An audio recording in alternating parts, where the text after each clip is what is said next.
So, good morning. Good morning, everyone. My name is Makara, M-A-K-A-I. My main mission in life is to help people awaken one by one and eventually take people to the ocean to swim with wild dolphins to help them awaken to who they truly are. But enough about me. I'm glad to be on here with you. If you are a subscriber, welcome back. I am happy to say that we are at about 200 subscribers. Small wins, little by little. I celebrate every small win towards where I want to go. Every YouTube person has been there at one time or another. So, thank you if you are a subscriber. Welcome back. If you're not a subscriber, welcome. And I hope you will join my growing community.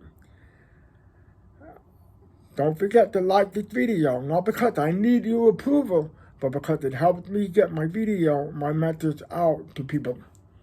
And hit the notification button. Okay, so that said, lately, my videos have been taking quite some time to upload. I'm not quite sure why, but I have a video that's uploading, a new one. The topic of which is, you don't have to work hard to achieve what it is yours, whether it's abundance, prosperity, peace, harmony, love, whatever. We have been so brainwashed into thinking that we have to work so hard, we have to prove our worthiness in order to be able to achieve or manifest the reality that we want to have. So I'm waiting for that to upload. Meanwhile, I want to change topics. And today, I'm going to be focusing on cord cutting, which, if you've been with me for a while, you will know a little bit about my experiences with cord cutting. When you decide to cut people out, it's because you are leveling up and you are creating room for the right kind of people to come into your life that vibrate with you. And so today's topic is cord cutting, a case study. And I'm calling it The Lady Whose Husband Was a Small Town Lawyer. So obviously I can't mention any names. And I have to actually be fair because, I don't want anybody I don't want this to get back to me. So it's better to keep things open-ended. But I will call this woman Betty Boop. That cartoon character. So this happened many, many years ago. I was kicking off my motivational speaking career, and I was getting to the point where I needed somebody to help me. I needed somebody to make phone calls for me in order to book me more speaking engagements. And so I became friends with this woman who I call Betty Boop. And we got along great. We would go out for happy hour, we would go out for wine, we would go out for dinner, and we just seemed to get along really, really well. And so one day, she was very excited about the idea of working with me to help me with my motivational speaking career. And I was all excited about the possibility of having somebody help me because I was a one-man operation. It was becoming too difficult for me to keep it up with it all. So we agreed to write up a contract between the two of us, a 1-year contract. And the contract called for her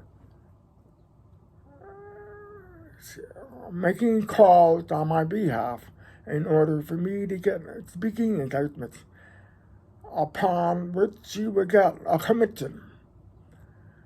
So we were all very excited. Her husband was a lawyer at that time. He still is, probably, I don't know. And he was the one who drafted the contract. And I took a look at it, and it seemed good to me. And then I found a lawyer of my own, and he looked it over, and he said it looked good. So we decided to move forward. We signed the contract, and she started to make phone calls for me. Well, it became very obvious right from the very start that she was not very good at it. She was actually not as confident as I hoped she would be. But then I thought I'll chalk it off to, we were just getting started. And I thought I would give it some more time. So a month went by, another month went by, another month went by. And it was just becoming obvious that it was just not working out. And I think maybe 6 to 8 months went by. I'm not really sure. But several months had gone by and nothing was really happening. She was really not pulling her weight based on what I had expected, based on what I had written in the contract. So one day I got together with her and I said, Betty Boop, this is not working out well. I want out of the contract. Now, the way the contract was written was that both of us had to agree to get out of it. Well, unfortunately, after I told her that I wanted out, first she cried and she was upset. She felt hurt. And then in the next breath, she turned into a ferocious bully. It was like sitting down with Jekyll and Hyde. It was shocking. She went from crying her eyes out to being a bully and started to threaten me. She said, my husband knows people in this town. My husband will have people come after you. She was more or less threatening me. And at that time, I was very much believing that other people had power over me. And I believed that this woman had the ability to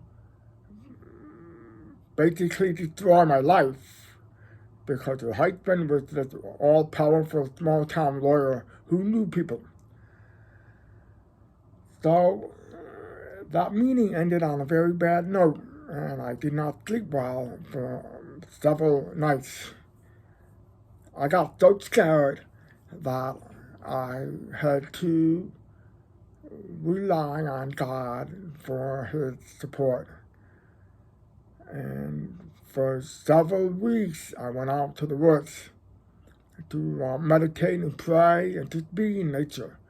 And that seemed to help me stay calm and centered.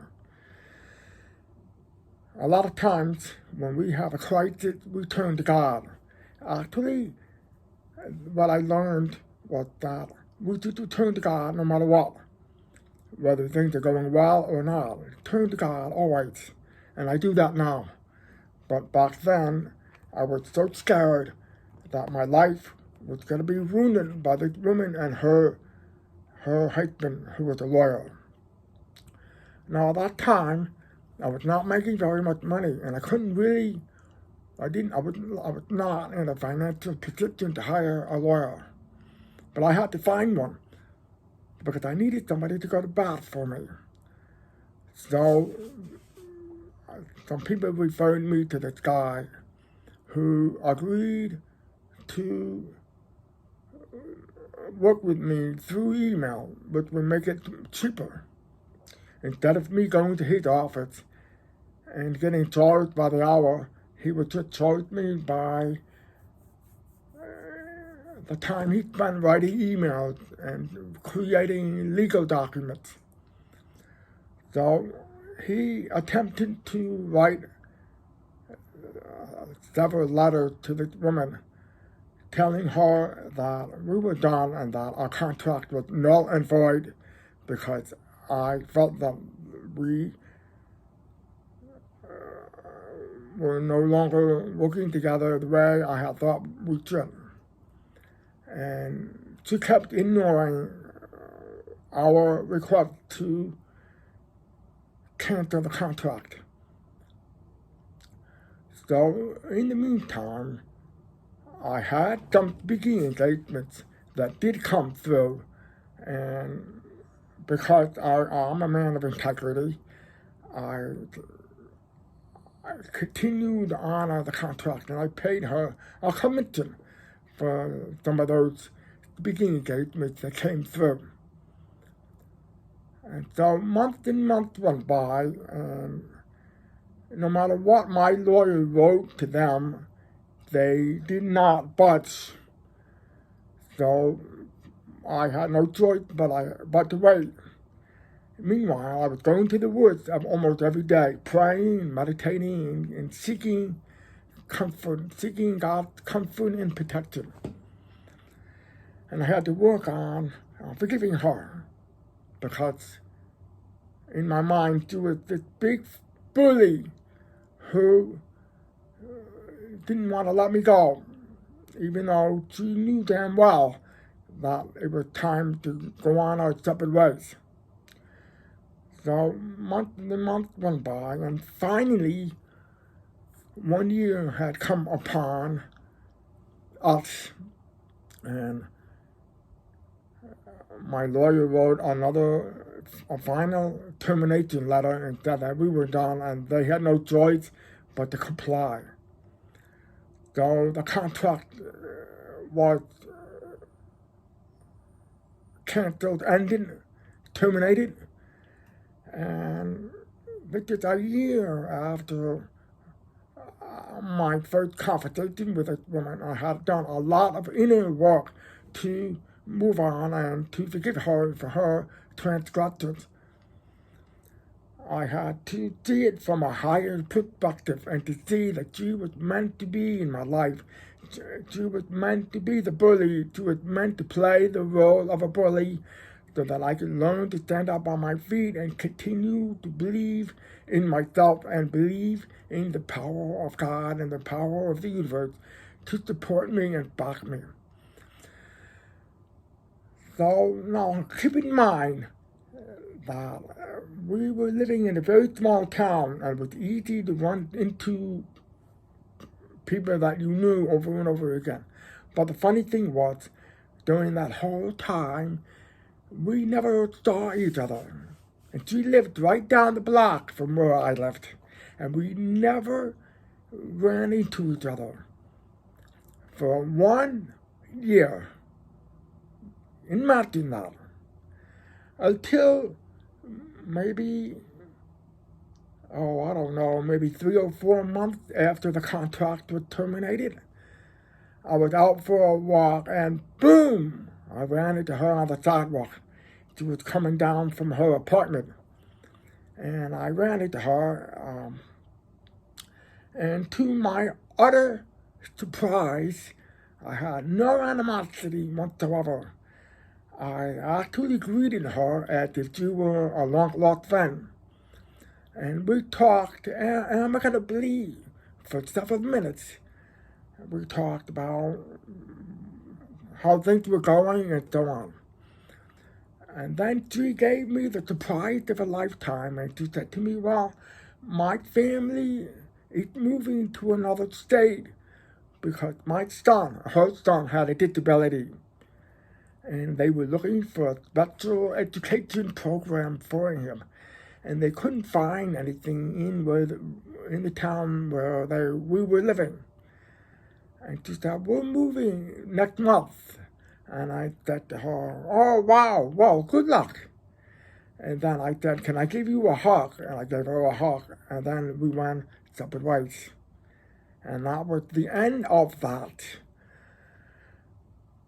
Now, sometimes in life, you are called upon to do the cord cutting. But sometimes the universe does that for you. It's what happened in this case.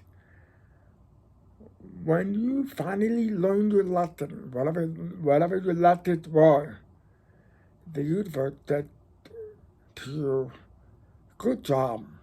It's time to move on. You've learned your lesson. And in this case, the universe moved her family to another state. And I would never, ever have to see her again.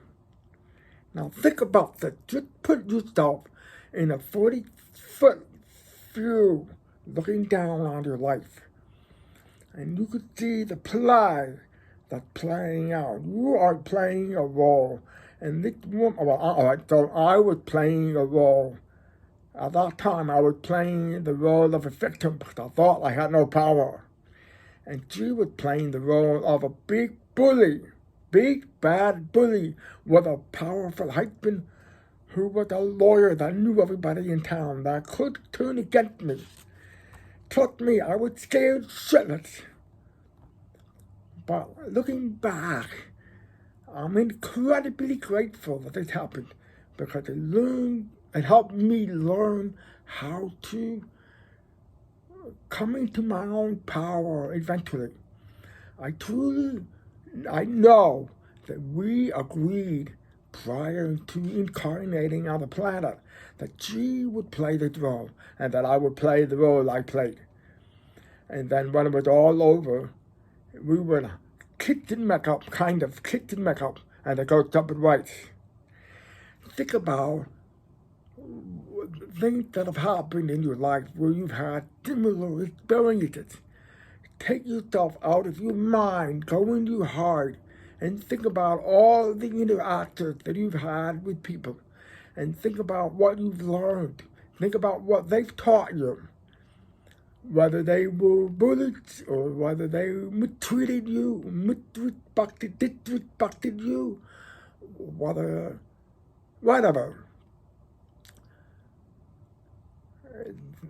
Think of life as a game. It's a game that you came to play.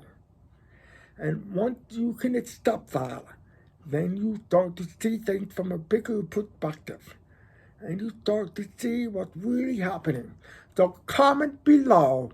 Let me know if you've had anything similar to that. Tell other people in the community that I'm building about your experiences. I hope that you enjoy this story.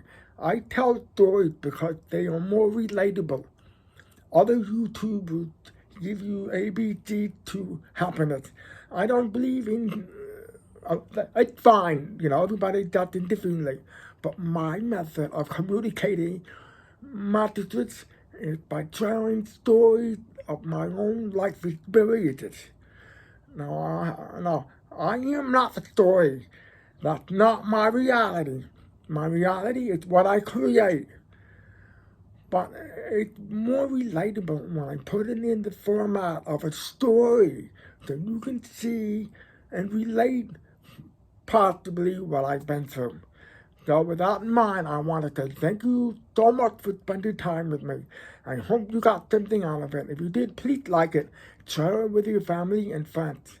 Until the next video, I'll see you.